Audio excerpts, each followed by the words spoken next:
Woo! This is a huge one. That's alright, dude. Watch out, watch out, watch out, watch out. This is a big one. This is a big one.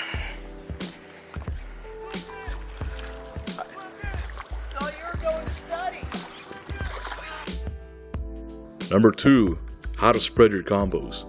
What I mean by this is spread them wider apart from each other and strategically placed in different parts of the beach structure. Spreading your combos wide apart from each other in order to prevent them from running into each other also when you're catching a fish. Trust me, one of the worst things that can happen to you is get a mean tangle with your other combos while fighting a fish. Now the second thing is work the whole area of the beach. Have a small setup with a smaller bait in the weight gut. People sleep on this area of the beach, to be honest with you. One can catch a ton of fish and bait in the area. I also work lures in this area. If you have a second combo, cast it past the first sandbar into the trough. I usually cast a medium-sized bait in this area.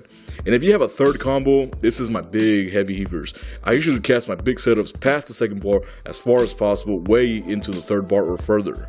I usually wait out on the first bar and cast out as far as possible. Using this step guarantees that you work all aspects of the beach, which maximizes your chances of landing a big fish.